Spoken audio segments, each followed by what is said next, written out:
A common trait of human nature is the desire to keep up with others and, if possible, exceed them. One person's success inspires another to replicate it. Sometimes, though, people push that ambition too far, endangering themselves or others.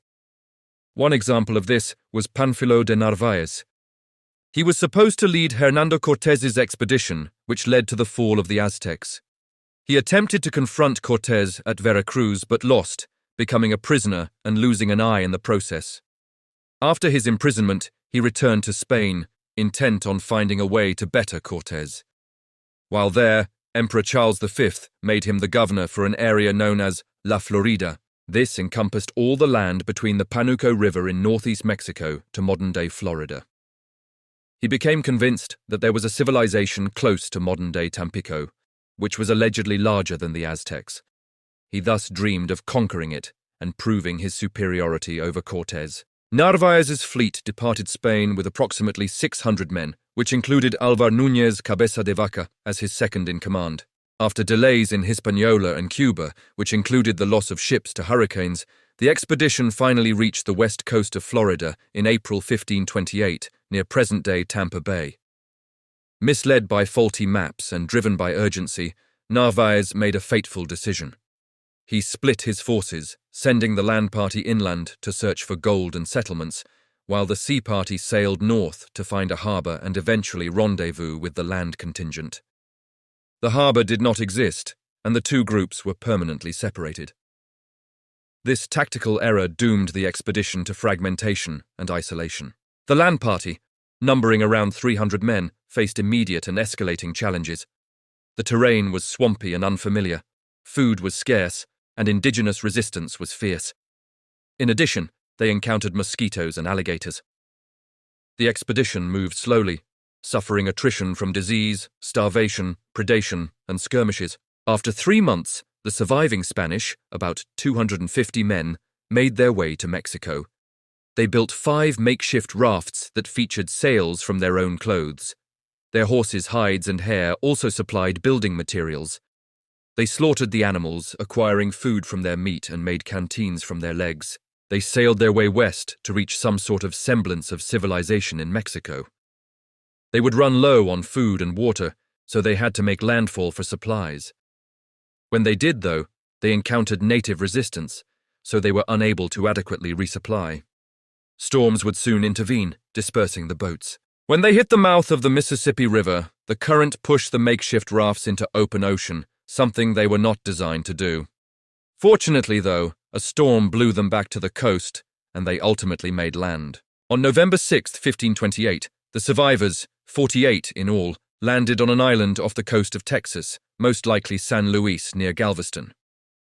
Among them was Cabeza de Vaca, who was one of the few that could actually stand. They spent the winter of 1528-1529 on the island with no clothes or tools, and most of the men died from exposure and starvation. The Karankawa encountered them and, perhaps out of pity, gave them food. By the spring of 1529, just 15 Spaniards remained. They did everything they could to just survive, even resorting to eating their dead. The rest had either drowned or died of exposure. Narváez himself was lost at sea, never to be seen again. His dream of colonization and glory had collapsed into a nightmare of survival and death. De Vaca and his fellow survivors were not an impressive sight. They were exhausted, skeletal, and severely sunburnt. The Karankawa returned and enslaved the survivors. For several years, De Vaca was a slave and lived among various peoples. He played numerous roles, such as a doctor, slave, and merchant. He received food in exchange for his treatment of sick and injured Indians. He would blow his breath or lay his hands on affected areas. While doing so, he would make the sign of the cross and recite Catholic prayers. His treatments were effective since nearly all of his patients reported feeling better. He sometimes refused to treat an Indian because he thought he was a quack, but the Indians took away his food until he treated the sick. In 1532, he and another countryman attempted to make their way to Mexico. At Matagorda Bay, they encountered a group of natives who threatened to kill them. His fellow Spaniard had had enough, and he disappeared from the historical record. It was at this time that he had learned that there were 3 other survivors of the Narváez expedition, including his own personal slave. History remembers them as the 4 ragged castaways, the only survivors of an expedition that numbered in the hundreds. The 4 became slaves of the Coahuiltecans, and throughout that time, they awaited an opportunity to escape. In the summer of 1534, that chance arrived, and they escaped one by one, beating all odds and meeting up together later as they made their way south towards the Rio Grande. They reached Corpus Christi Bay, where they encountered another tribe, who were friendly. After spending 8 months with them, they crossed the Rio Grande. Rather than going south to Mexico City, they made their way west to avoid hostile Indians.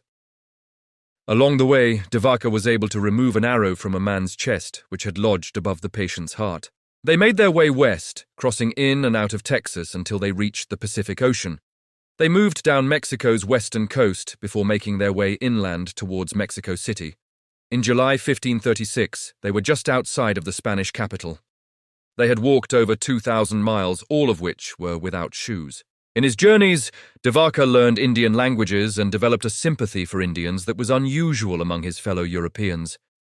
He warned the Spanish to not mistreat the natives and told them stories of gold and silver.